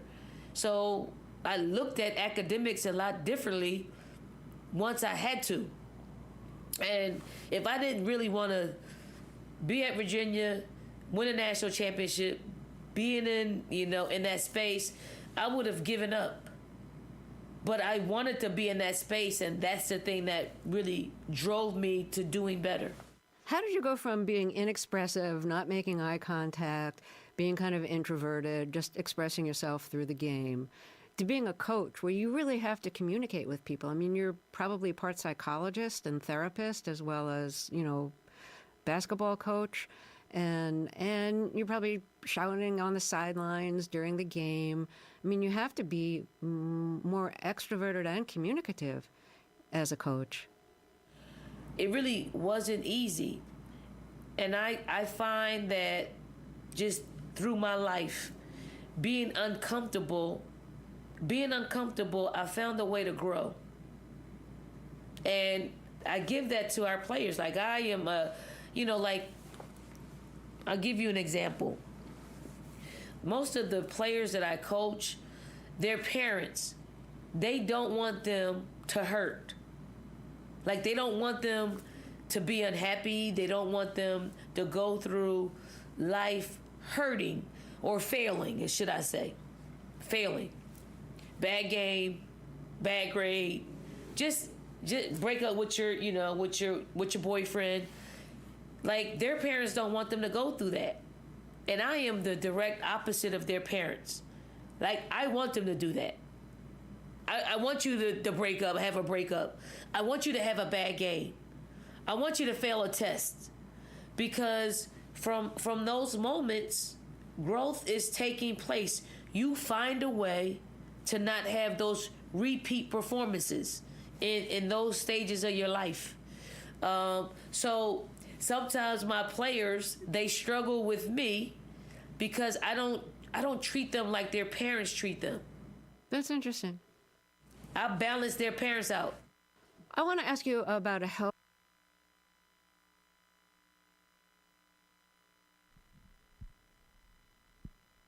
Now are we on? Okay. You guys have been very patient.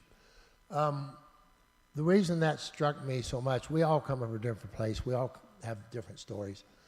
And it's all fine.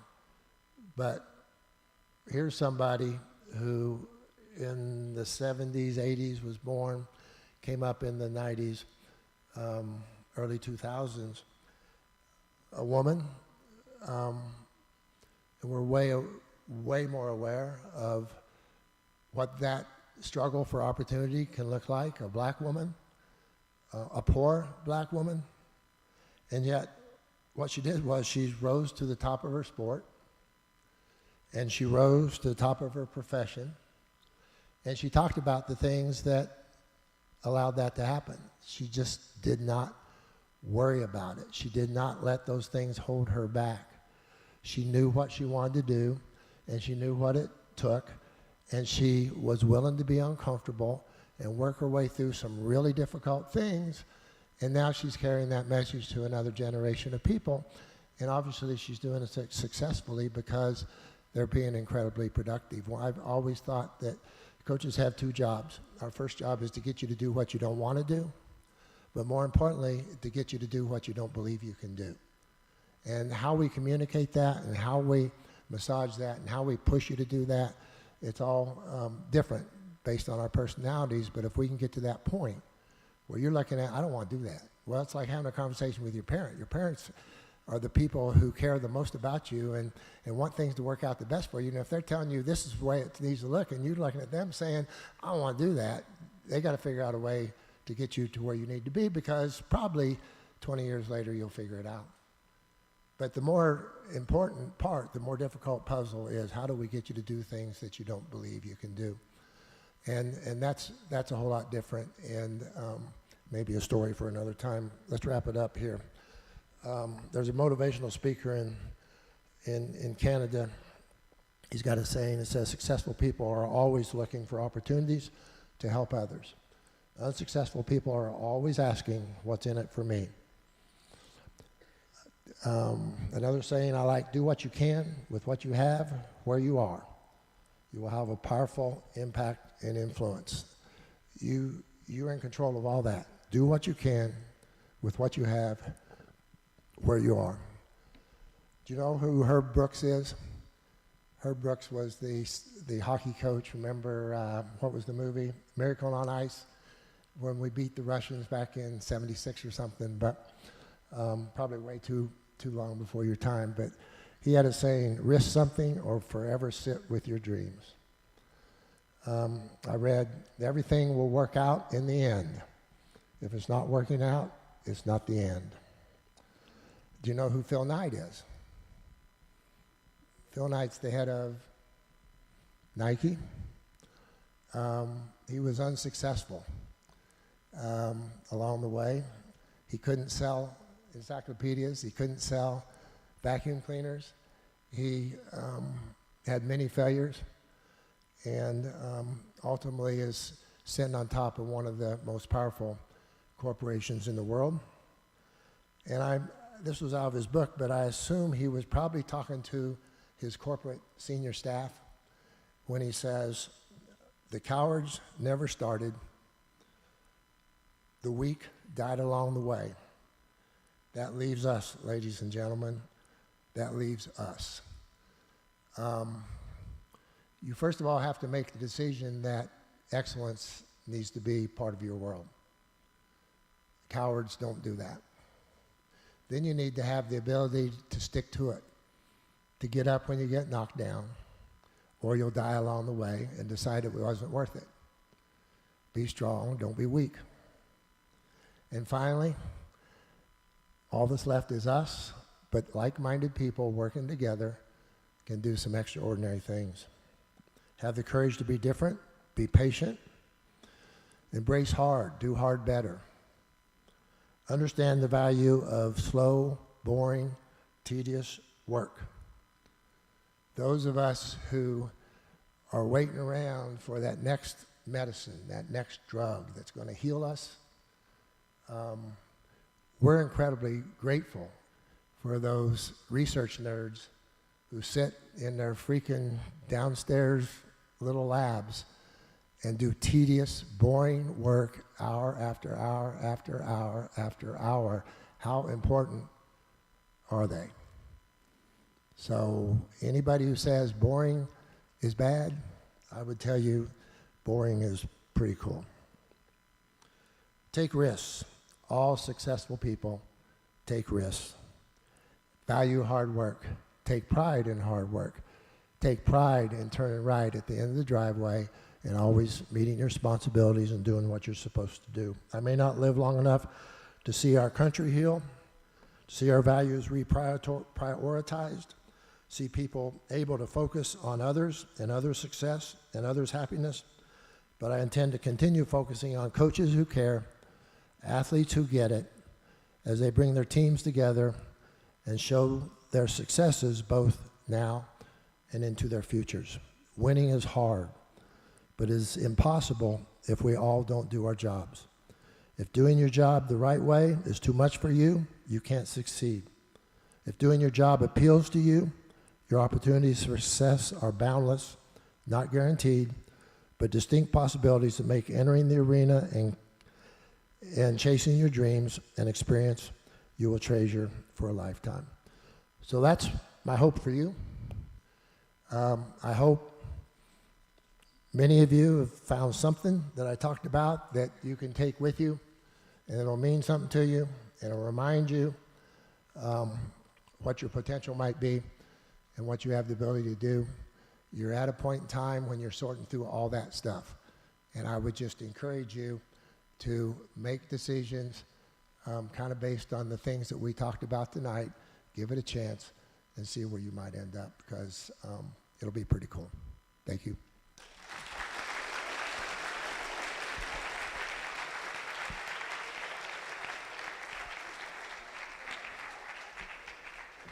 Thank you. All right, let's give Coach Helmer one more round of applause. Thank you, that was wonderful. All right, a couple more things before we get you out of here. The people that ordered pizza, it's outside when you leave right here, okay? And now I think we have to do the winners of today's team challenge, all right?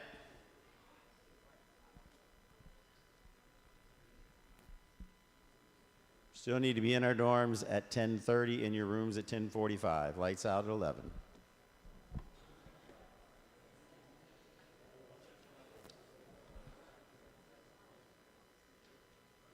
All right, so these are going to be the winners from our first 2 days of spirit challenges. Yesterday was Team Day, and today was America Monday. So when you see your picture, send up a representative from your team. So one of our team ones, the Citrus guys from Florida, one of you come on up.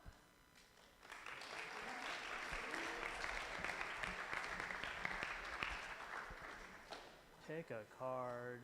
One, you guys can fight over it. Congrats. Chantilly boy.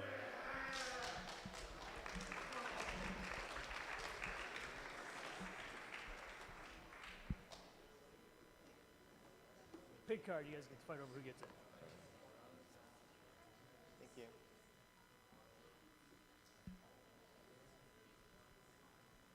I don't know what team this was. Who was this? Hey, Lynn's 589.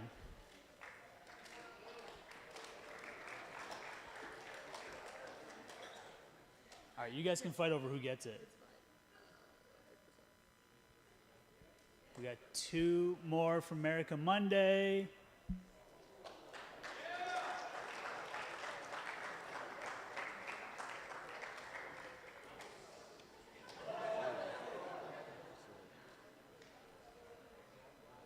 And last but not least,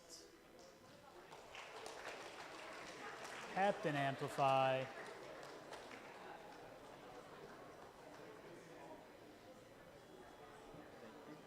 There you go. All right, so all of our gift cards for our Spirit winners, they're all $5, either Panera or Starbucks. Sorry, Chipotle wasn't taking cash when I got there. So you got those.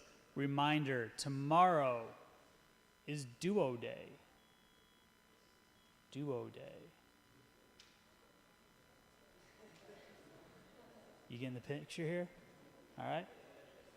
Iconic duos. Pick a duo, dress alike, whatever you want to do.